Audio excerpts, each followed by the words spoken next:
The following compilation features unsettling and spine-chilling tales sourced from Reddit's horror communities. Reader discretion is strongly advised. These narratives may contain graphic descriptions, psychological distress, and themes that could unsettle sensitive individuals. Proceed with caution, as immersion into these eerie stories may provoke fear, unease, and sleep disturbances. Enter this realm of Reddit's creepy horror stories at your own risk, as the line between reality and the macabre may blur within these chilling narratives. Story 1. An investigation into think tech. A cry for help. This may not be reality. I may be posting this to the abyss or not at all. Is this a cry for help or all part of a greater plan larger than I can comprehend? My mind is rattled. It has been undone. This world is built on secrets, and I was one of the few who made a living uncovering them. My name is irrelevant now, but for years I have been a private investigator, priding myself on discretion and efficiency. I have lived a secluded life. The connections I have made have been fleeting at best. It's easy to be pessimistic and untrustworthy of people with what I have seen and uncovered in my time. Nothing could have prepared me for the nightmare I stumbled into at ThinkTech. As I try to piece together the fragments of my memory, I can't shake the feeling that some of what I remember might not be my own. ThinkTech stood as a fortress of innovation, its public face a beacon of hope for Alzheimer's and dementia patients, commissioned by an anonymous employer. My mission was to delve into their brain imaging and altering technology. The deeper I dug, the more sinister the rumors became. Whispers of mind control, secret experiments, and people who vanished without a trace. I knew I needed to get in, to truly uncover their secrets. My entry into ThinkTech was facilitated not by subterfuge, but an invitation under the guise of a journalist, an aspiring writer in the medical technology field ready to sing ThinkTech's praises. Of course, this would be of interest to the shareholders. The facility was a shrine to ThinkTech's triumphs, with portraits of beaming scientists and heartfelt accounts of miraculous recoveries.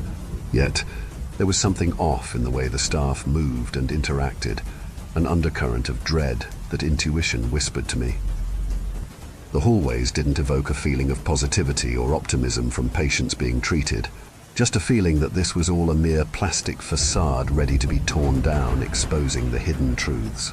Staff continued to move in a hush-hush manner, avoiding my gaze as I was shown around the sterile facility. In my research, Dr. Emily Carter emerged as a person of interest, a neuroscientist celebrated for her breakthroughs, yet enshrouded in mystery. No backstory, no origin, as if she appeared out of thin air.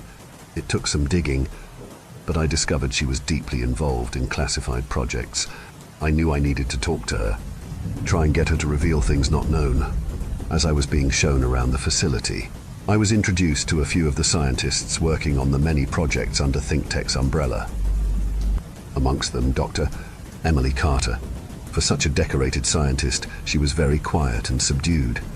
She was successfully avoiding my not-so-subtle gaze, and my attempts to grab her attention were proving futile, pulling myself away from the obviously meticulously planned PR spiel of the numerous scientists.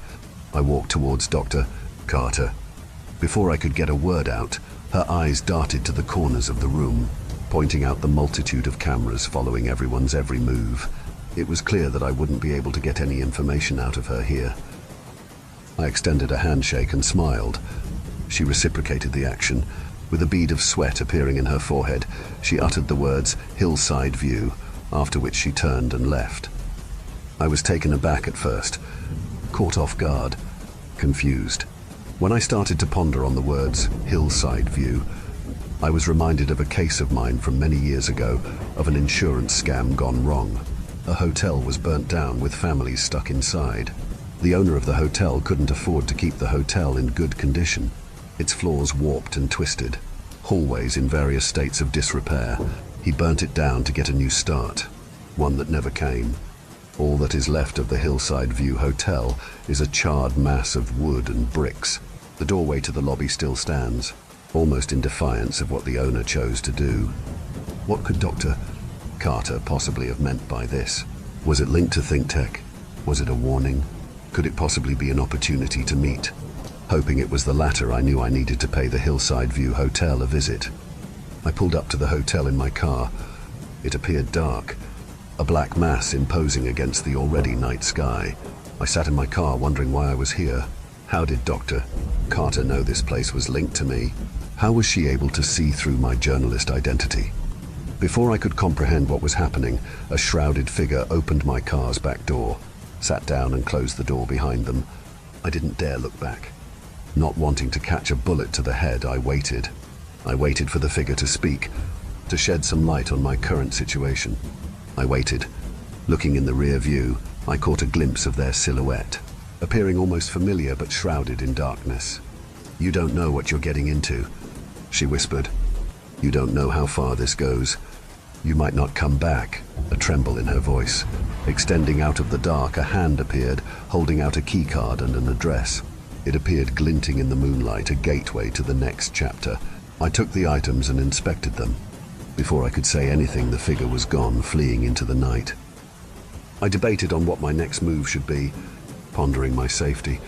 However, my drive to seek out the unknown forever pulls me deeper into the darkness. Following the address, it brought me to some woods on the outskirts of the city, illuminated only by the glow of the night sky. I gripped the steering wheel tightly, guiding my car deeper into the dense woods. Not knowing what lied ahead, the trees loomed like sentinels, their gnarled branches intertwining above to form a claustrophobic canopy that blotted out what little light there was. The air grew heavier, and the forest seemed to swallow the gravel road, each turn leading me further from the world I knew.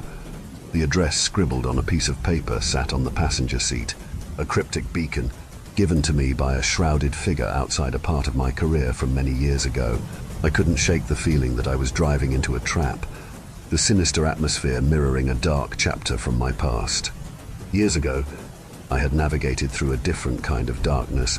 I spiraled into a void where the days blurred together in a haze of grief and self-destruction.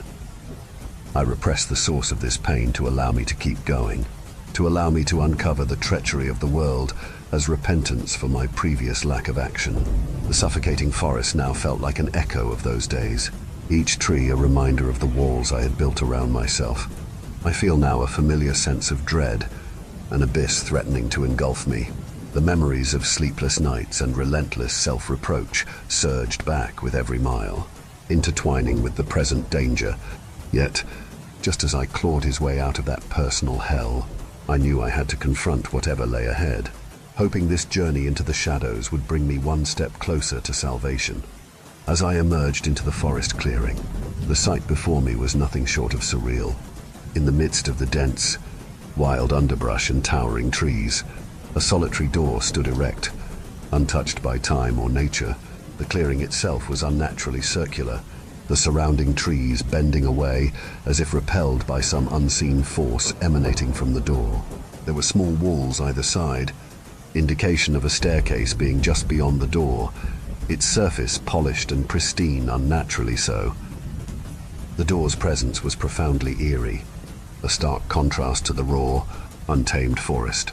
It stood as an anomaly, an element so out of place that it twisted the fabric of reality around it.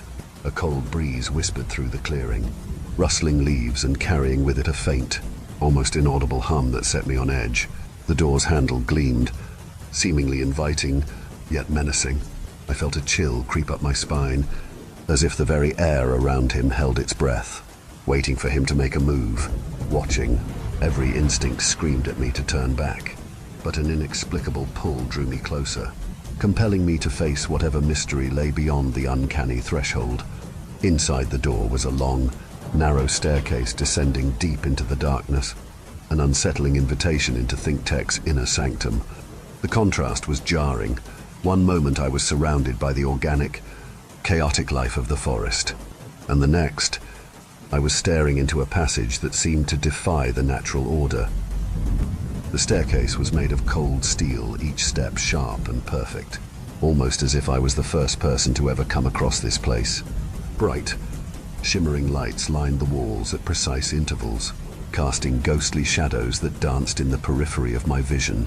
The air that wafted up from below was damp and musty, carrying the scent of earth and something else, something metallic and unsettling.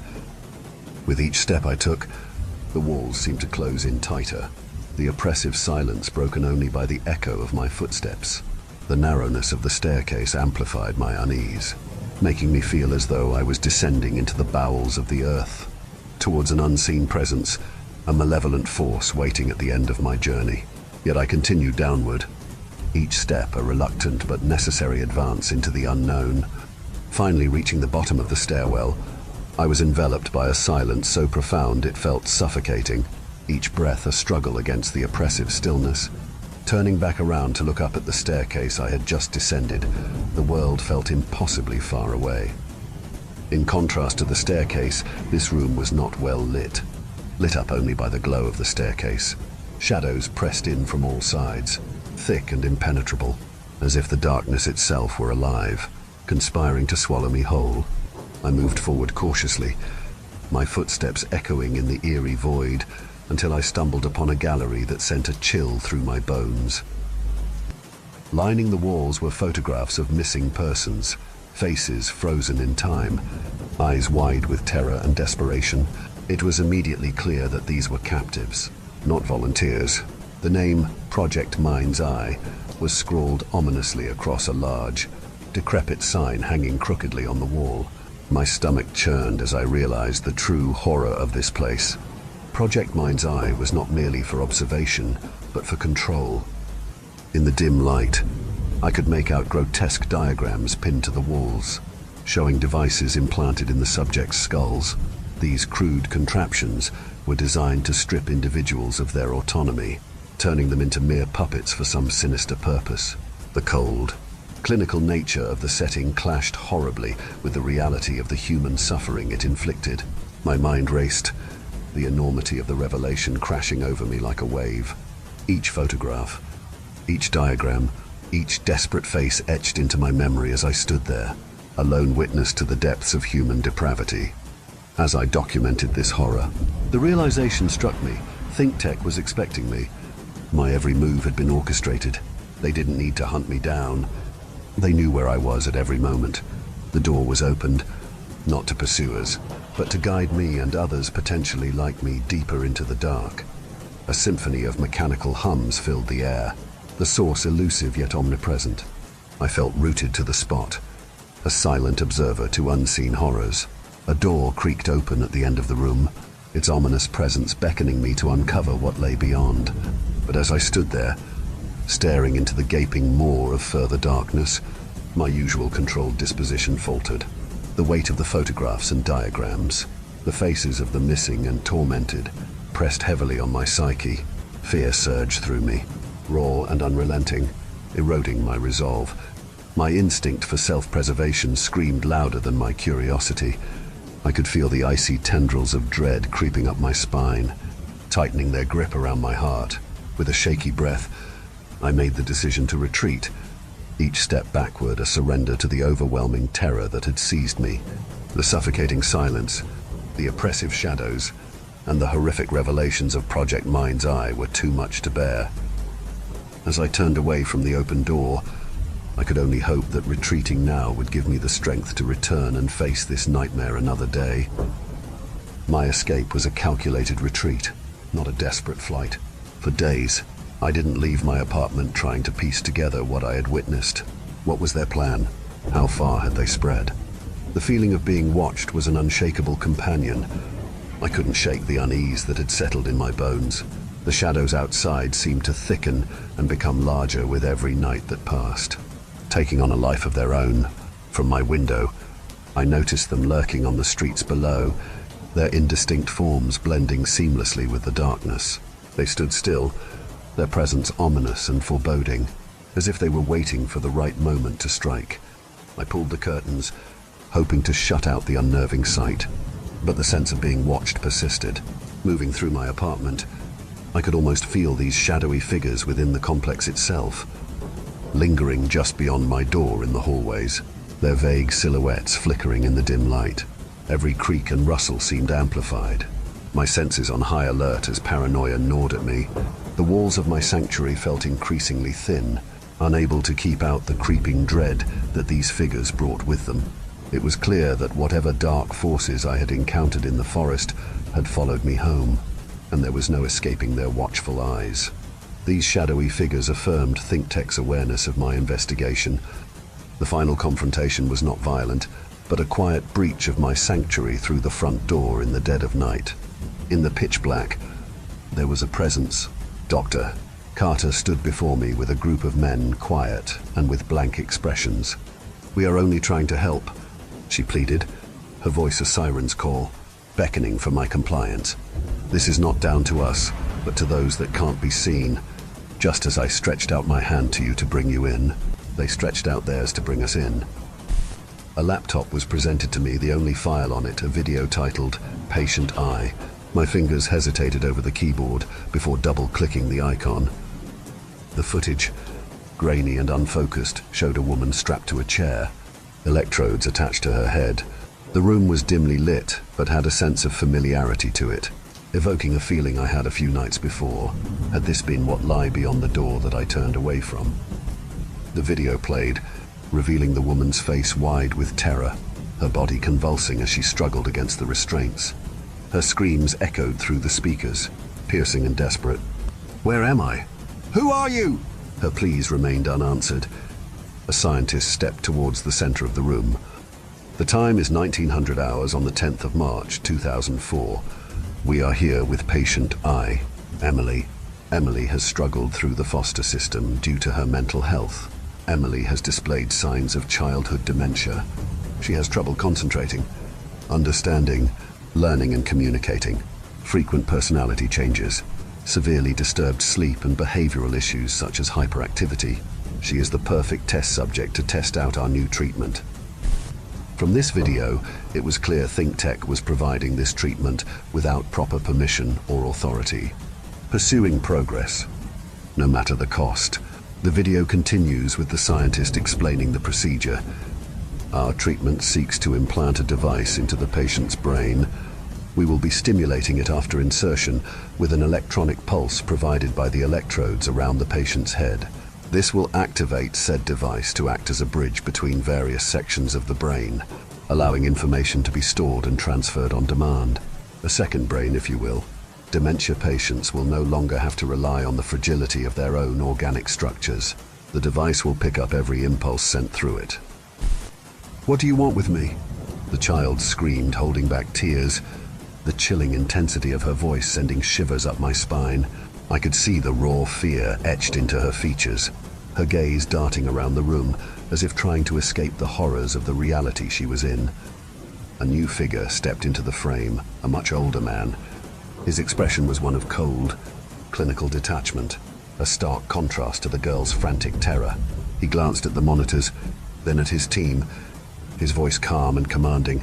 "Initiate the sequence," he ordered. Not one person flinched or stalled for even a moment, beginning the sequence in synchronous harmony. Like drones, no sign of unease or uncertainty that they might not be right. The girl's screams intensified for a moment, then morphed into a monotonous drone.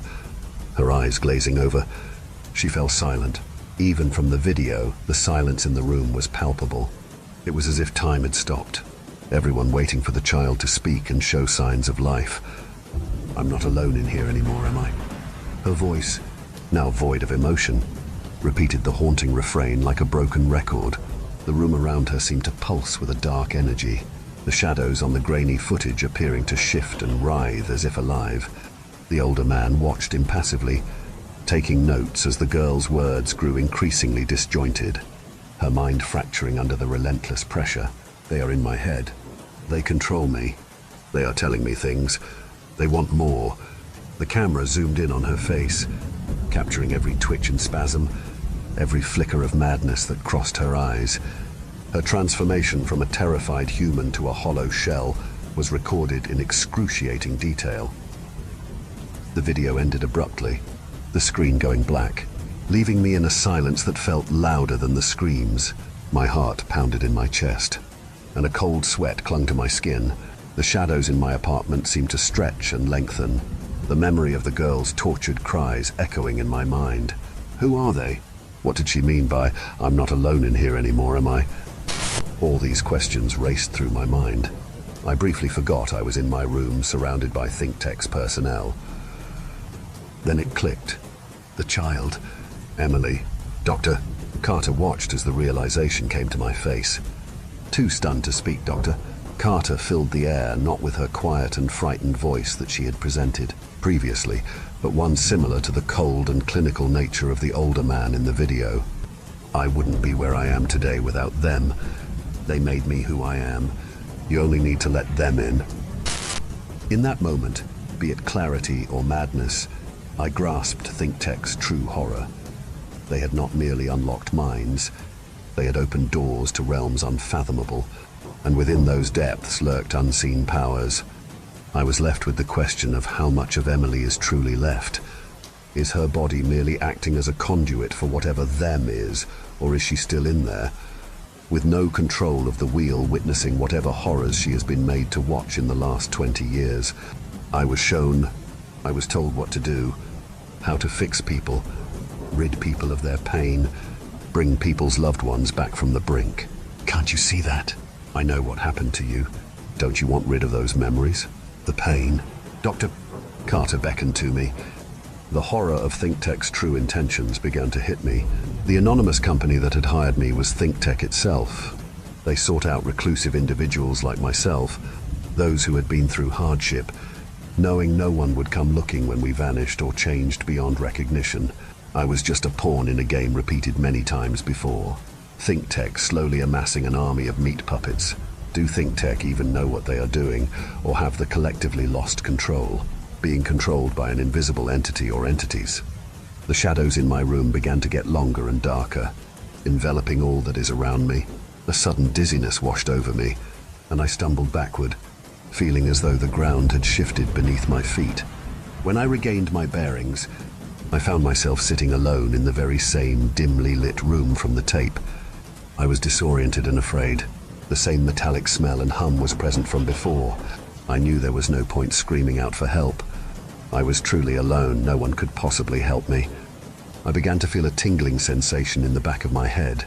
It was as if I could feel another presence in my mind, a sinister consciousness lurking just beyond the edges of my awareness. At first, it was just whispers, faint echoes that seemed to emanate from the depths of my own thoughts. But as I struggled to make sense of the situation, the whispers grew louder, more insistent, until they became a cacophony of voices, each one vying for control. I could feel them rifling through my memories, rewriting them, twisting them into something unrecognizable. Panic surged within me as I realized that I was no longer alone inside my own head. I tried to fight back, to assert my own will, but it was like trying to hold back a tidal wave with my bare hands. The presence in my mind was relentless, a puppeteer pulling at the strings of my consciousness with chilling precision. Every thought, every action was no longer my own. It was dictated by the unseen force that now held sway over me. I watched in horror as my body attempted to move of its own accord, like a marionette on strings, carrying out commands that I couldn't even comprehend. It was as if I were a prisoner in my own mind, forced to witness the unfolding nightmare from behind a veil of helplessness. And as the realization sank in that I was no longer in control, that I was nothing more than a vessel for this malevolent force, I knew that there was no escape. I was trapped, bound to this entity that now inhabited my mind. What was its goal? What was its purpose? Before I could work this out, I was thrust back into the darkness, encased within the walls of my head, a space that seemed to close in with malevolent intent. An infinite darkness. I was faced with the ultimate violation, not of home or privacy, but of self. In this new reality where consciousness could be commandeered, the terror lay in discerning what remained truly mine. Doctor, Carter's voice, so cold and detached, echoed in my mind. I was told what to do, how to fix people, rid people of their pain. How many people are not who they seem? How many people have been changed? ThinkTech are creating conduits for something beyond our comprehension to peer through, no longer watching us but taking control. I awoke in my apartment, sat at my desk. I knew I had to expose them, to warn the world. But as I sat in my dimly lit study, paranoia wrapped around me like a vice. Every shadow seemed to hide a pair of watching eyes. Every sound a whisper of something unseen. My own thoughts no longer felt like my own. In the end, it wasn't the fear of what think tech could do to my body that paralyzed me. It was the knowledge that they had already claimed my mind. The true horror of think tech was not just in their experiments, but in the realization that I might never know which of my thoughts were truly mine and which were theirs. Everything I see and do can be altered, changed, generated. For all I know, I'm stuck inside my own mind prison, being placated by them by being allowed to write this out, never to be seen by a soul, only existing within the bounds of my head. As I type this, I feel myself further falling into paranoia and madness. I'm unsure if these are my words or theirs. Is this a warning or a trap laid by them? I share this, not knowing if it's a desperate attempt by what's left of myself to reach out, or if it's think tech using me to spread their influence further. To whoever reads this, beware. Some doors, once opened, can never be closed. Story 2. How I took my life back. I live in a small, rural town that was nestled away from the hustle and bustle of city life in an area not that far from Richmond, Virginia. It's the kind of town that would take about 20 minutes to drive from one end to the other. There's this main road that cuts straight down the center of town, and everything is situated alongside or branching off from it. My house sat on a hill, just in front of a thick patch of trees which separated my house from the next street. The next street over in that particular direction was a little over half a mile, but as a kid it felt as big as the Amazon. I loved playing in the woods, and the sound of the leaves crunching underfoot as I ran from imaginary monsters or towards a castle in the trees. Those were good, simpler times. I'm an only child and I never really made any friends in school. Quite the opposite. Actually, I was bullied the entire time I was in school, until it happened. For the meantime, however, I found my solace using my imagination to take me on grand adventures under the shady canopy.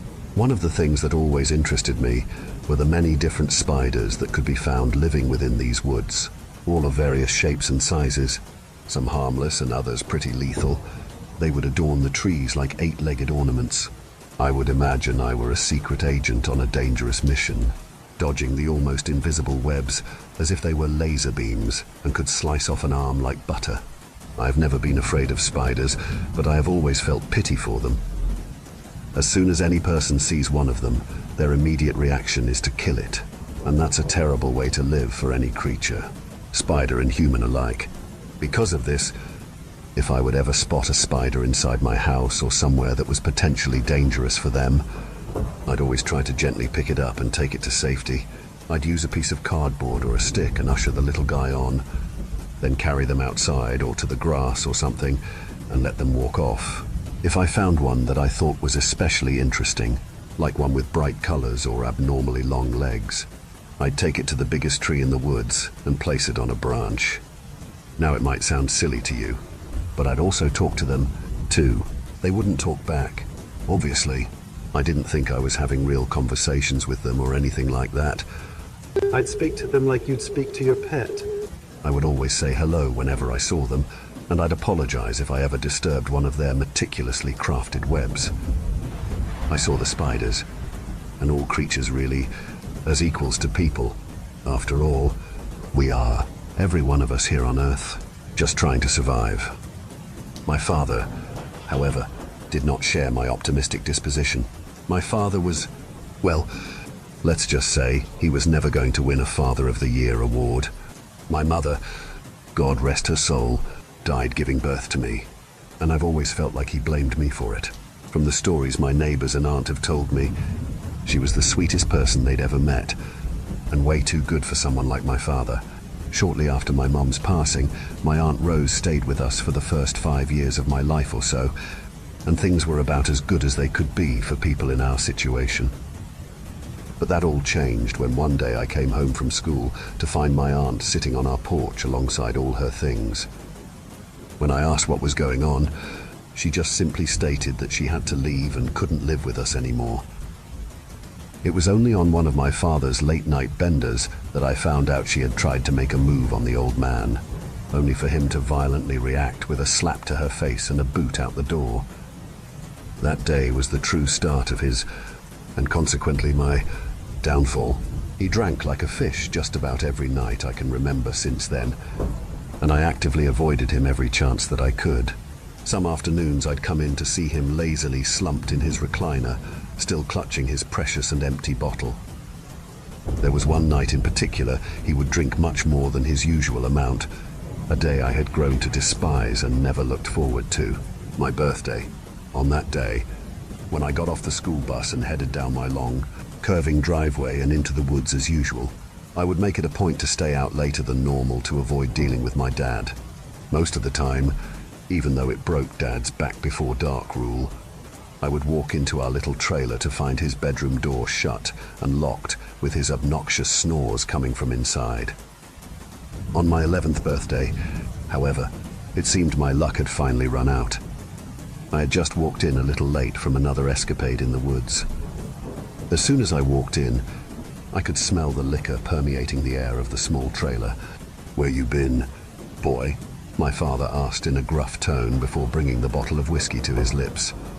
I stammered a bit, but finally said, I was just outside playing with some friends, and He cut me off with a loud scoff. "You think you're funny?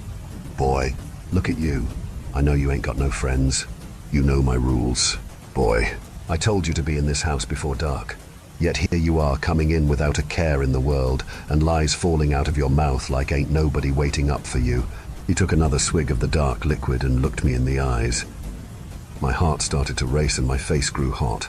He smiled and said, "You know what to do. Go pick a switch."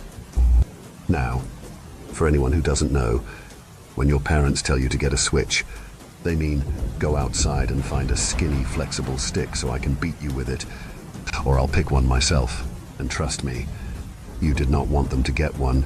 So, begrudgingly, I went outside and did as I was told. When I came back inside, my father was standing up, bottle still in hand, and a stone-cold look of hate on his face. Hot tears began to form around my eyes as I said, "I'm sorry, Dad. I didn't mean to."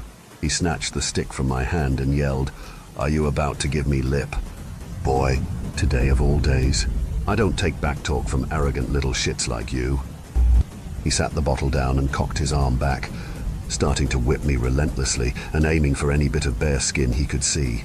After about 8 or 9 swings, the stick started breaking into strands with every impact, leaving hot, stinging pain all over my body.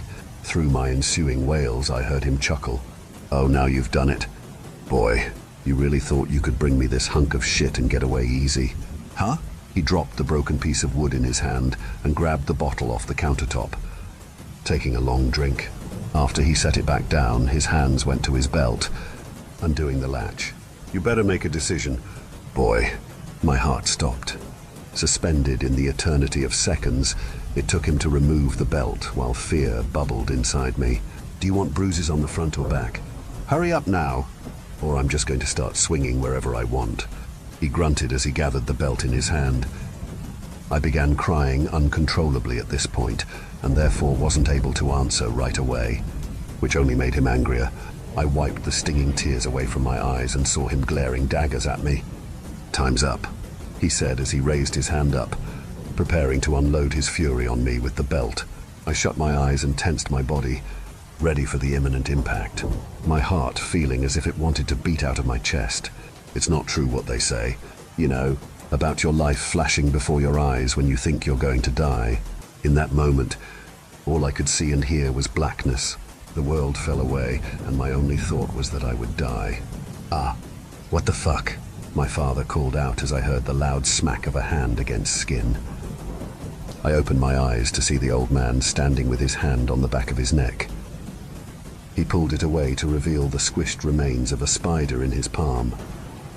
"Stupid fucking bugs," he shouted as he wiped his hand on his pants. I looked up at him, and a sudden wild idea crossed my mind, filling my face with heat. When I saw him reach over for the bottle, I acted without further hesitation. I bolted past him and ran for the door, not bothering to look back at the man I called my father. I heard his angry grunts as he downed the remaining alcohol, just as I reached the door and turned the knob. The door flew open and I shot out of it like a bullet, heading into the woods. My heart beat like a drum, and my vision was blurry from the tears. But I knew that if my dad caught me, he would probably actually kill me. I heard him shouting from the house, but I didn't look back. I pushed on. My mind was still back in the house, but my feet were on autopilot, carrying me towards the safety of the trees. I had run through these woods so many times before. I could probably run blindfolded and not hit a single tree. I reached the big one and stopped, my lungs burning with relentless intensity. I sat down and propped myself up against the tree, panting heavily and sweating. I tried to steady my breathing while still listening out for my father, but in my panic I thought I must have lost him. I turned slowly and stuck my head around the edge of the trunk, just as a size 12 steel toe boot was launched into my face, the force knocking me backwards. I screamed in agony as pain exploded throughout my head, blood already beginning to pour from my freshly broken nose. "You're gonna regret running away. Boy, you took my wife from me, the light of my life. You sucked all the life out of her like the mosquito you are, and you took my angel from me. My life has been hell ever since, and all you ever do is disobey me and make excuses. So, since you love these damn woods so much, I might as well bury you here and fix all my problems." My father snarled at me. I shut my eyes and tensed my body, preparing for the inevitable strike that would end my life. But it never came. Instead, I heard the loud thud of something massive hitting the ground. I opened my eyes when I heard the blood-curdling scream of my father to see an ungodly sight. There, standing impossibly in front of me, was an enormous spider, with legs as thick as telephone poles and mandibles as long as my arm. It lunged at my father and bit down on his shoulder, leaving 2 huge holes when it pulled away. The wounds instantly darkened, and my father's blood began to bubble around the edges of the holes. His body stiffened and he screamed again, falling over to the ground. I sat paralyzed with fear, my heart feeling like it would explode at any second. My father's body, however, was paralyzed by other means, for he remained stiff while continuing to scream and plead for help. The monster then turned its eyes to me, blinking a few of them. "Do not be afraid, young one," a voice spoke in my mind. The spider's huge mandibles produced chittering and clicking sounds as the words entered my head, and I knew it was speaking to me. "We do not mean you any harm, little one. He, however, will not be so lucky," the beast clicked, rolling my father's body underneath its massive body as it began to cocoon my still wailing dad. It spoke again. "Do you remember me, little one? It has been many nights since then. I was the first you brought here, to this tree. For countless decades, your kind have been hostile to us, ending our lives beneath their heels or swatting us with newspapers. It is why we birth so many young, for most of them shall never get the chance to live a full life. You, however, are different." It then finished the cocoon, and the words continued in my brain. "Ever since you brought me here, I have grown and I have watched you. Since then, you have continued to show kindness to many of us. These woods are filled with those who have benefited from your selfless actions." My father then made a gurgling noise as he tried to choke out my name. It seemed the toxin was spreading all over, for when I looked into his eyes, they were a dark shade of purple. No irises to speak of. He tried to talk, but it sounded like his throat was closing up because he produced a wheezing sound. I looked back to the spider and asked, "Is he going to die?" The monster chittered its response. "Not for another few hours. No, he will stay paralyzed until it is over. However, and he will feel everything until the end. Does this upset you?" I paused for a minute and shook my head, then asked another question. "So wait, that spider that bit him in my house, is that how you watched me?" Another few gurgling and coughing sounds came from my father before the spider replied, clicking its wet mandibles together. "Of course. As I said, these woods are filled with those who owe you their lives. He was to alert us if ever things got too bad, but he chose to give his life to help you of his own accord. Before he died, he released a pheromone which alerted us to danger, and that is when I knew something was wrong. Many more of my kind would gladly do the same. It's because of you that most of us are here. A small feeling of pride welled up inside me, and for once in a long time, I felt loved. My good feelings were gone an instant later, when once again my father choked on words which would not form. I walked over and crouched down so my face was close to his, studying all the dark veins under his skin. "What was that?" was all I said. After about half a minute of gags and gurgles, he finally said, "I'm sorry. Son, please, help me." I looked into his dark, sick eyes, stood up and said, "Are you about to give me lip? Boy, you know the rules. Pick a switch. Better hurry up, or I'll decide for you." His eyes grew wide as our moment of clarifying silence hung in the air. Slowly, I backed away from him and looked over to the monstrous spider and gave him a nod of confirmation. The beast shrieked in delight, while dozens of spiders descended down from branches and slowly covered my still choking father, beginning to wrap around his coffin made of web. Within minutes, he was completely secured in webbing, and I stood there, patiently waiting until his muffled groans fell silent. A vicious smile crept its way across my face as I watched the hundreds of strands descend upon him, lifting him slowly into the trees as if he were being raptured. A sudden relief washed over me, and my eyes began to water while I looked upon the denizens of the trees. Thank you all," I said to my unlikely saviors, these supposed pests abhorred by society, and I turned away to head back up to my now empty house. The chittering and scurrying of millions of tiny legs following me brought an almost alien emotion back into my life. Joy. I didn't write this as some sort of confession or form of atonement in any way. Oh no, this is a testament to the tenacity of life, the will to survive. My father was a real piece of shit, and even now, after 3 long years without him, I do not regret what happened. In fact, I revel in knowing that he isn't around to spread his hateful nature anymore, because with his life taken, mine could finally start. Shortly after this, I began going to school again, because even I knew that if I went missing from school, cops would be involved. So I kept my head down for the most part. But never again did I allow myself to be bullied. It's funny how one small little creature can make someone sick for days, or leave burning welts all over your skin, or even kill you. Word spread quickly amongst the delinquents about weird shit seeming to happen with anyone who fucked with me. And eventually they left me alone. Everyone left me alone. My only friends now are the 8-legged inhabitants of the woods, and I very much prefer it that way. Let this serve as a warning to those of you who treat others as lesser life forms than yourself. All life has value, no matter how small. Story 3. My friend invited me to a sleepover at his house. We weren't allowed to wake up before his parents. When I was 11, I was at the very bottom of my class until the teacher, Ms. Henry, made me sit next to the new kid. Thomas and his family moved into town halfway through term, so he just sort of appeared one day. During his second week, Ms. Henry tried to draw him out of his shell by asking about his favorite TV program. "What's a TV program?" he replied. That got a laugh. Clearly, he was playing dumb to put one over on her. Everybody thought he'd emerge as the next class clown, but instead he rarely spoke and aced every subject. A few girls tried befriending him. They dug that Children of the Corn look, I guess, but agreed he was a weirdo after chatting with him in the lunch hall. As desk buddies, he and I locked horns. A lot. Because I was left-handed, our elbows bumped together whenever we wrote, and he got super pissed anytime I asked to borrow a pencil. So I, of course, did this as often as possible. Anytime I asked Ms.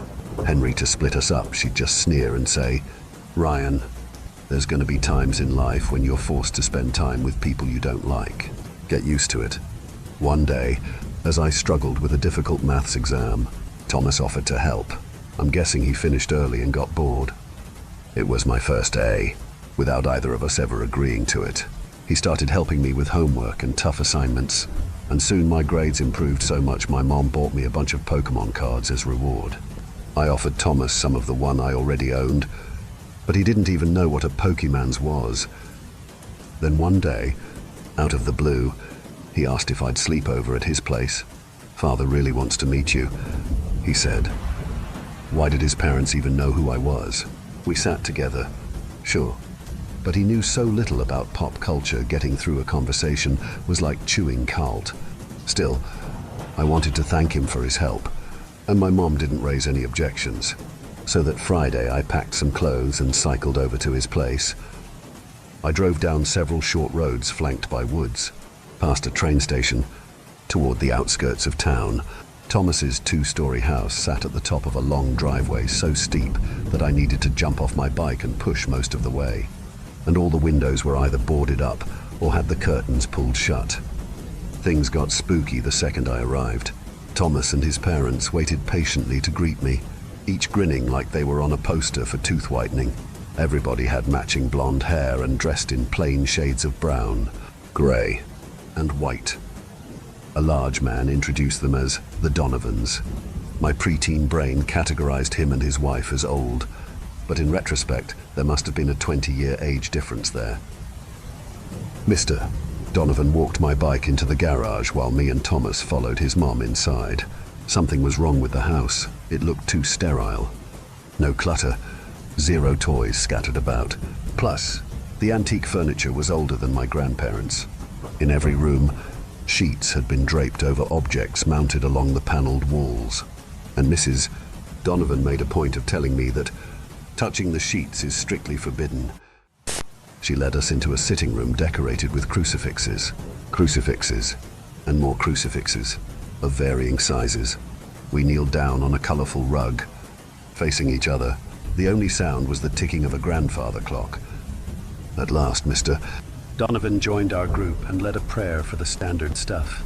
Good health, blessed weather.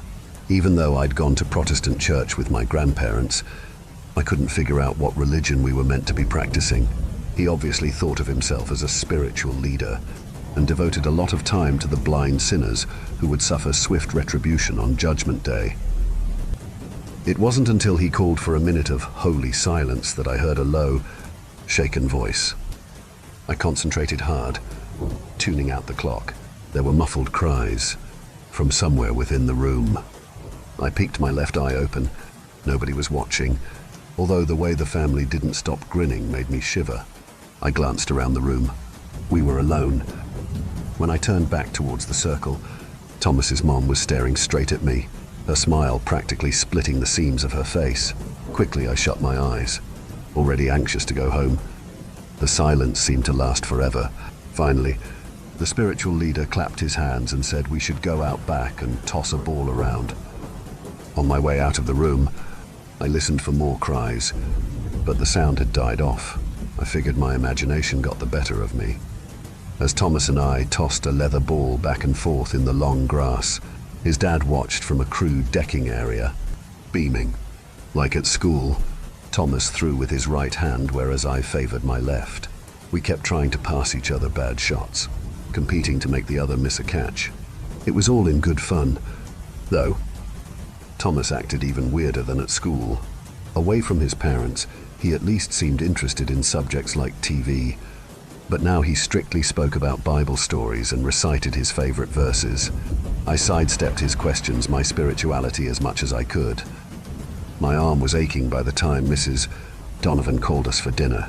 In the kitchen, we gathered around the table, and then she brought in a metal pan, presenting 5 boneless chicken breasts lathered in lumpy gravy and canned peaches. Before we ate, everybody linked arms for another prayer, and part of me wished the ritual would never end, because then we'd need to choke down the food. A heavy silence fell over the room. Then those cries started up again, closer than before. It sounded like a child, and their voice had a panicky quality. If it wasn't for the threat of another glare from Thomas's mom, I would have peeked. As the prayer dragged on, the crying became more hysterical, until finally something rattled against the wall behind me. Mr. Donovan's voice raised, thunderous now, and drowned out the sound. I'm not sure which scared me more, but either way my arms broke out in goosebumps. The sermon ended 5 minutes later, and we sat there in silence until the head of the table said, "Amen." I checked the corners for sobbing children, finding only more sheets. What then? A CD player? My imagination? The uncooked chicken made me gag. I didn't want to cause trouble, so I picked around the moldy peaches and spread out the plate so it looked like I'd eaten more than I actually had. There was chocolate cake for dessert, but Thomas's mom went around slicing a piece onto each of our plates, which were still covered with chicken and gravy. By that point my stomach was growling, so I scoffed down a top layer of cake which hadn't touched anything else. I wanted to leave, faking a bellyache. I asked if they would call my mom and have her come pick me up. Thomas's dad raised an eyebrow. No need. We have a special remedy. He told the rest of the family to pray for my health and led me out of the room. The front door was on my left, and I briefly considered making a run for it, but the second I did, Mr. Donovan's hand clamped around my shoulder, tight. His smile never wavered, but something about his eyes made me break out in goosebumps, like an implied threat. So, I let him guide me into a vintage bathroom. There was a covered cabinet above the sink, and the tub was already full. A thick layer of scud, plus a few dead flies, floated along the surface. Mr. Donovan poured something into the murky water, salt maybe, and ordered me to strip off my t-shirt so I could dip my midsection in. I told him I'd made a miraculous recovery. Ah, the power of prayer, he said, grinning so wide I could count the back teeth. After that, he announced it was time for bed, despite the fact it wasn't even dark yet. Upstairs, at the very far end of the hall, a huge object spanning the width of both walls was covered by another sheet. Ushered me into Thomas's room, which was even more dull and lifeless than the rest of the house. A queen-sized bed, one small cupboard, and a single wooden chair tucked in the corner. We needed to share the bed, but only after another round of prayer. Then, it was lights out before 9 o'clock. Alone with my friend, I rolled over and asked what religion his family practiced anyway. He gave the vaguest answers possible, and when I pushed him, became hyper-defensive. So, I said, "Hey, do you ever want to punch Ms. Henry right in her stupid, ugly face?" That made him laugh. Away from his parents, he became more like his school self. Not normal, but closer than before.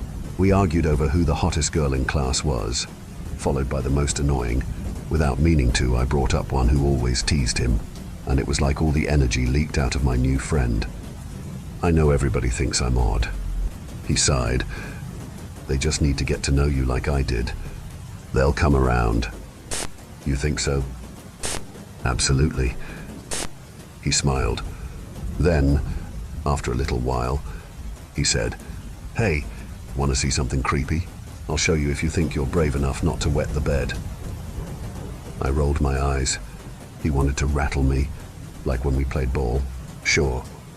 We've got to wait until Mother and Father retire for the night." I kept asking what he had planned, but he wouldn't answer. He got a kick out of keeping me in the dark. I think he waited until the house fell quiet, and then swung his legs out of bed. "This way." In the chilly, dark hall, enough moonlight shone through the windows beside the staircase to see by. As we tiptoed past several closed doors, but crying returned, growing louder as we approached the object beneath the black sheet. Not my imagination then. Facing me, Thomas whispered, "Don't worry if he looks at you. Just make sure you look away fast. You'll be fine so long as you look away fast."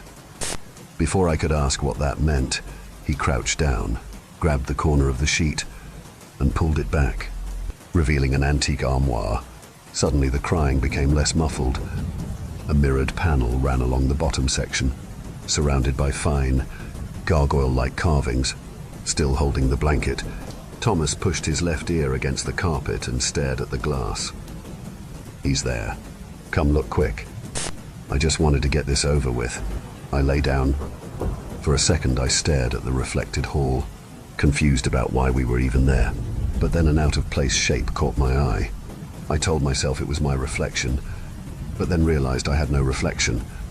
A boy was standing in the corner with his back to us. His shoulders went up and down like he couldn't stop sobbing. "Do you see him?" Thomas asked. I swallowed a gulp, my blood running cold. "Niato, huh?" My brain scrambled for an explanation. It was a trick, or a nasty prank. I looked behind me.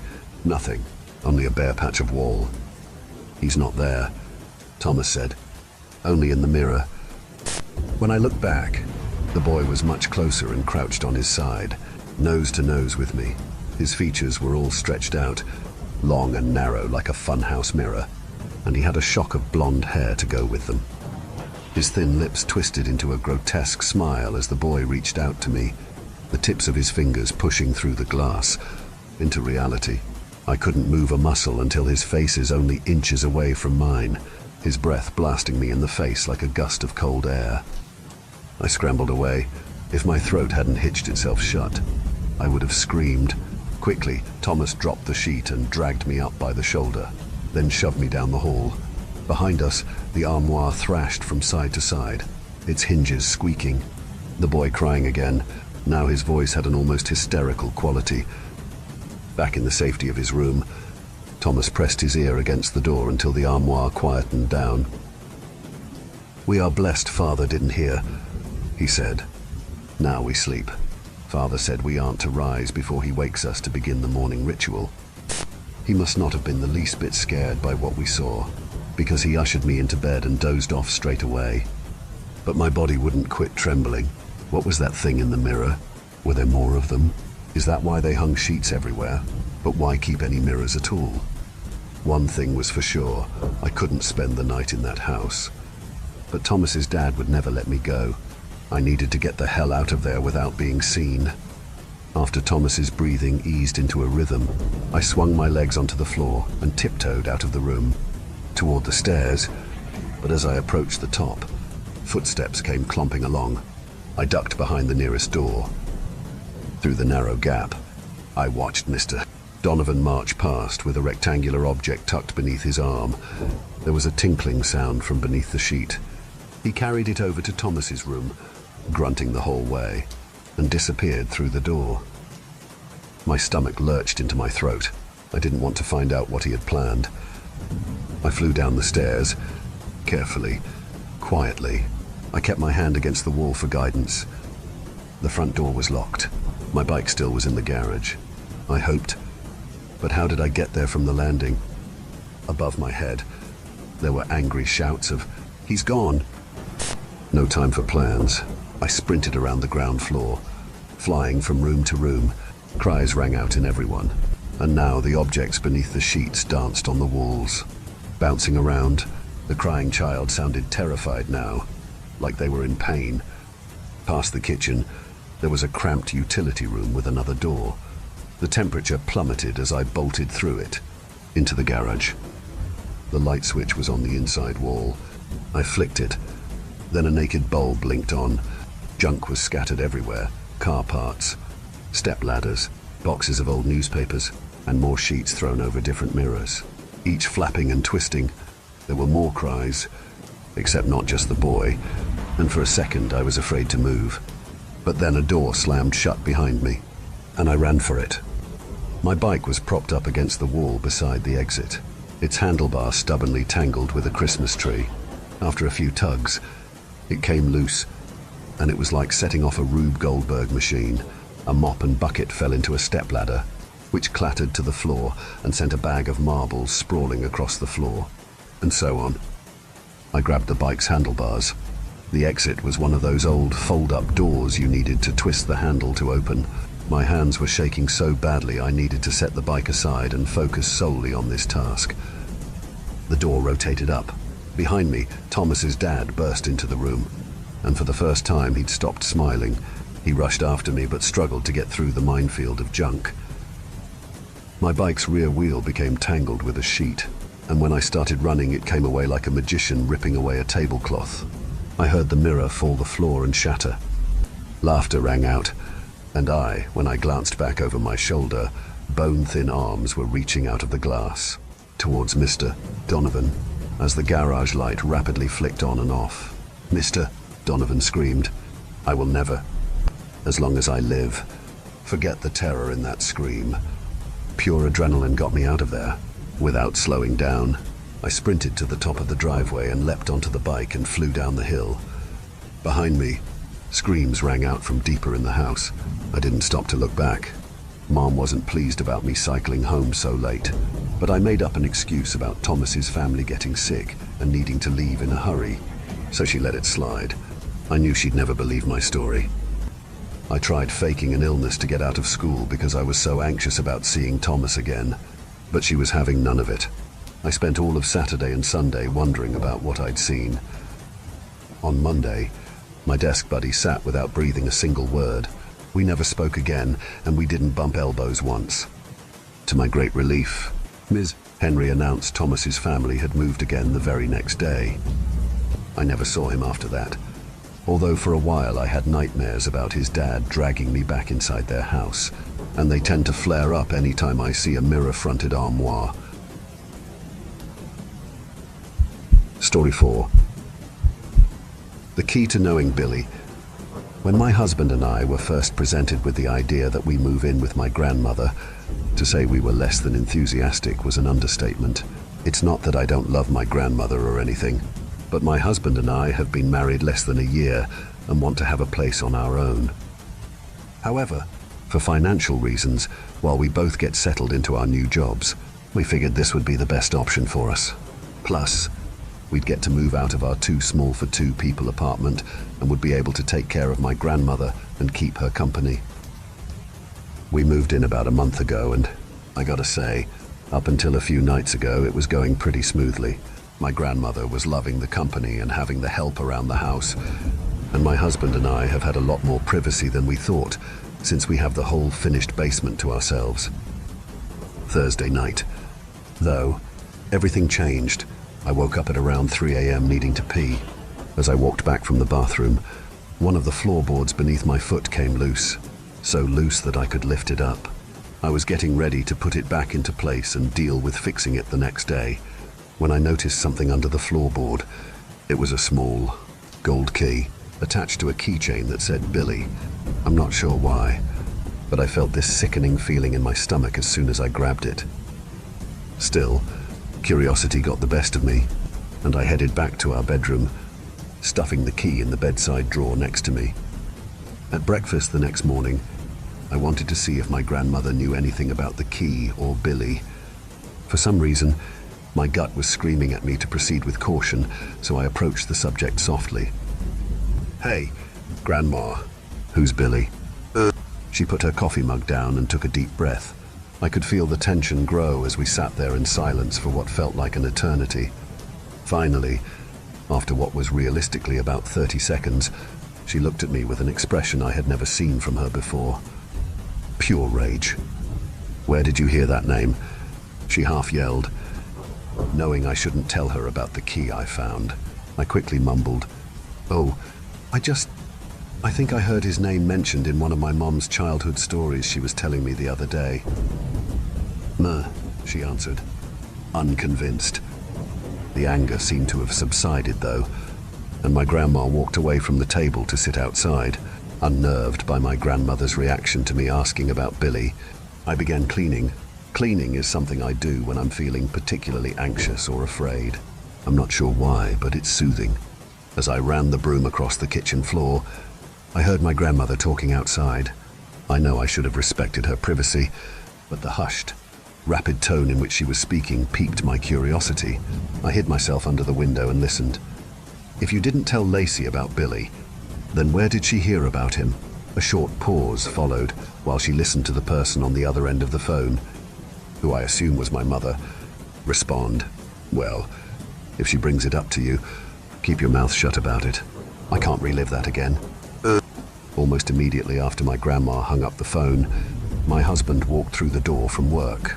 He had just started working the overnight shift at his job, so him getting home from work at 11 a.m. and spending the rest of the day sleeping before eating and leaving again was our new normal. He saw me crouched under the window and looked at me confused.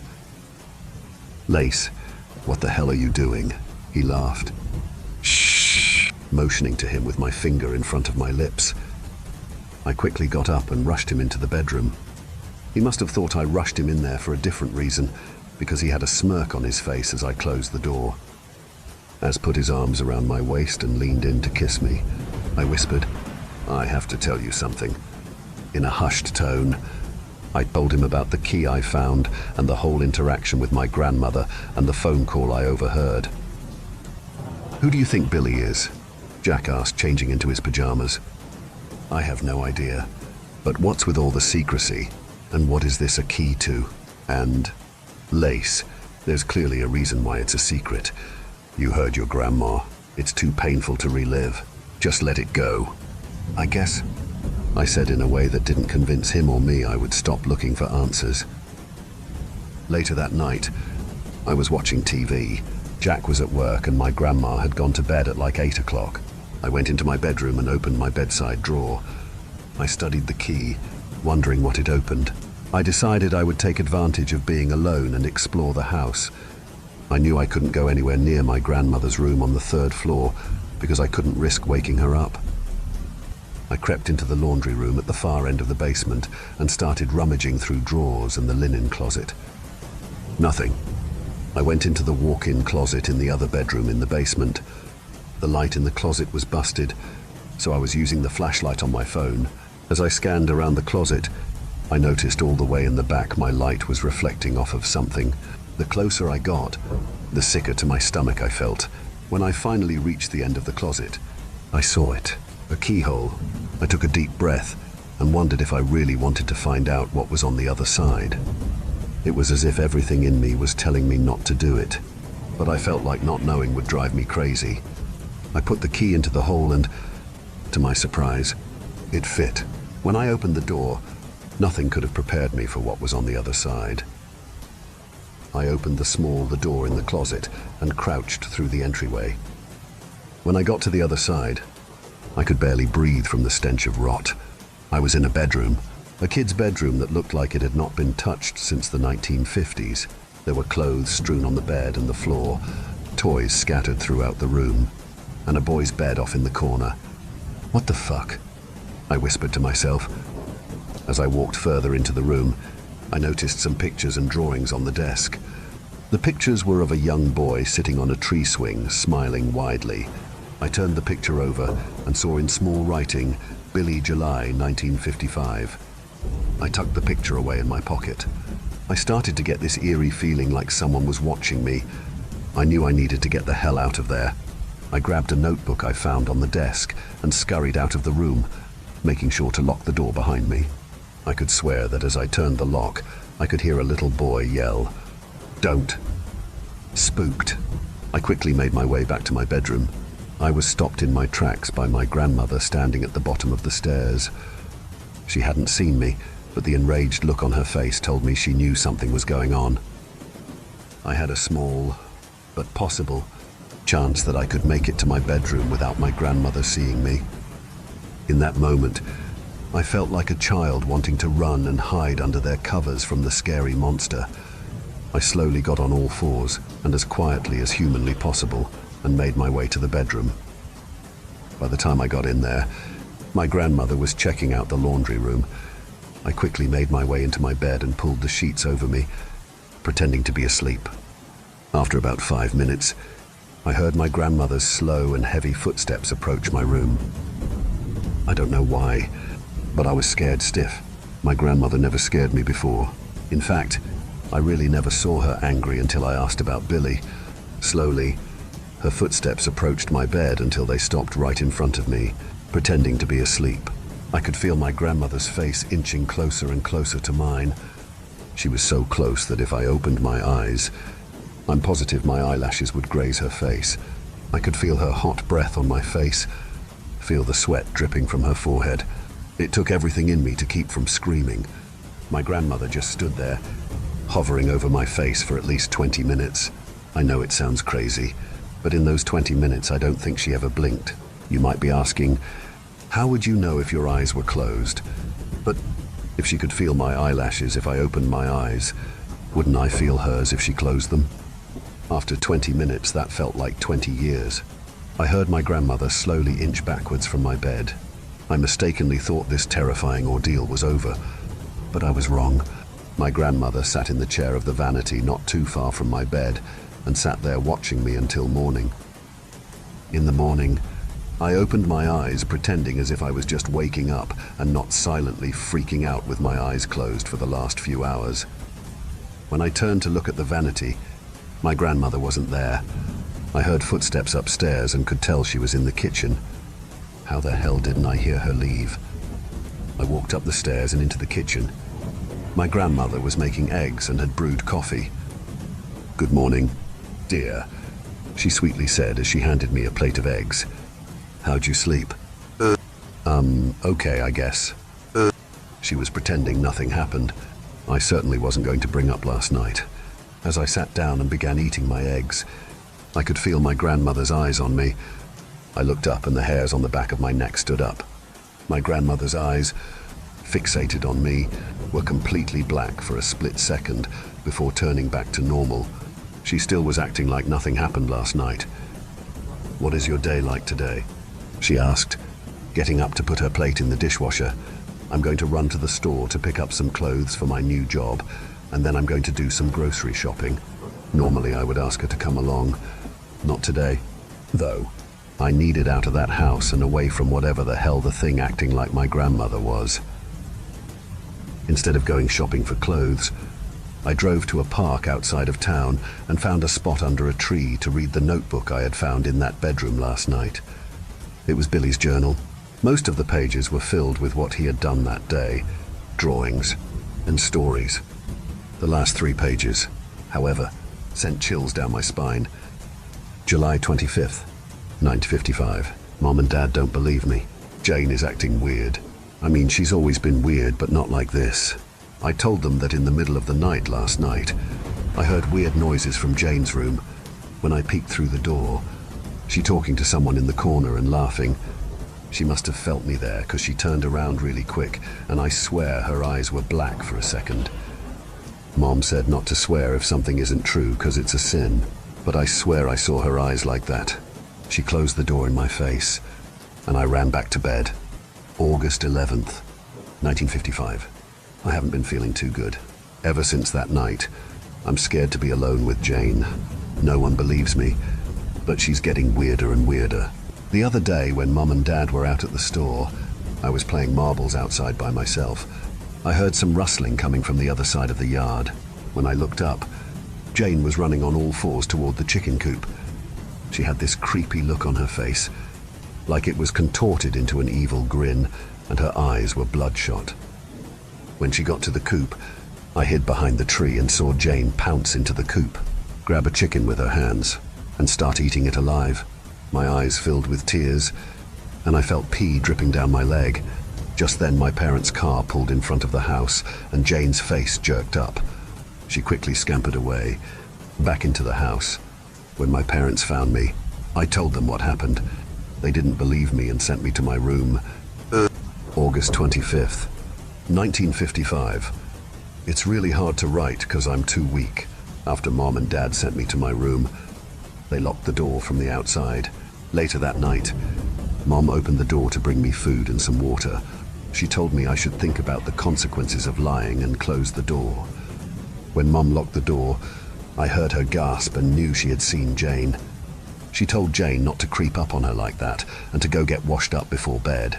Mom repeated herself a few times before I heard her scream out in agony. When my dad came down to check, he met a similar fate. I had backed myself up against the wall and sat there clutching my knees. Slowly, I heard the door creak open. I kept my eyes closed tightly as Jane approached me. She whispered that I needed to learn my lesson, or I'd end up like Mom and Dad. I opened my eyes and Jane was covered in blood. She had this deranged smile on her face, and her eyes stayed open and wide as she backed away out of the room. Before she closed the door, she stared at me and let out a cackle, never once changing her facial expression or closing her eyes. I've been in here for a long time. I think at least 2 weeks. I'm hungry. I don't think I can go on much longer. The journal ended there. I quickly called my mom and asked her about Billy. Why did he describe Grandma like that? Why didn't anyone ever mention she had a brother?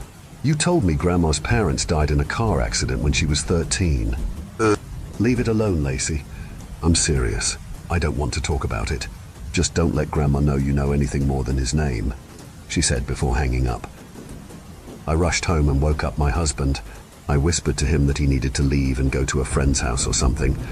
He had so many questions, but I told him he needed to go now. I didn't want to drag him further into this. My husband, usually one to be logical, saw the fear in my eyes and quickly was out the door. I followed him upstairs and saw my grandmother in the yard gardening. I called out to her that I was going to go grocery shopping a little later, but decided to come back home and take a nap first. "Okay, sweetie," she waved. I went downstairs, locking the door behind me. I quickly grabbed the key out of my pocket and made my way back to the room in the closet. When I got into the bedroom, I started looking for any clues as to what happened to Billy. I was overcome with that same putrid smell of rot as I searched through the room. I opened a toy chest that sat at the foot of the bed and immediately gagged. Inside was a skeleton of a child, dressed in the same clothes Billy was wearing in the picture. As I reached for my cell phone to call the police, I heard the door to the room slam behind me.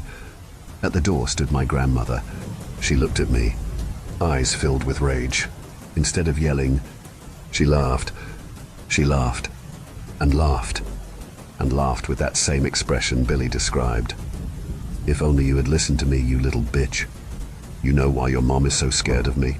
'Cause when she was little, if she misbehaved, I'd lock her in the room with Billy. I thought we should have done the same to you since you were such a little brat growing up. But your mother made me promise I'd never do that. I promised not to. If she promised never to bring up Billy, no need to bring up old news. But you had to be a little nosy. Rotten bitch." She was right in front of me now. Her face was inches from mine, staring at me with her black, soulless eyes and a face that no longer resembled my grandmother's. We stood in silence like that for a few seconds before I tried to run. I felt my grandmother's hand grab onto my arm, and I turned around. She suddenly looked like my grandmother again. "Oh, dear, this is your home now." My grandmother crawled toward the door, contorting her body in unhuman ways as she moved. She looked back at me and I shrieked in horror. She had my face now, my body, and my voice. She laughed once more and closed the door behind her.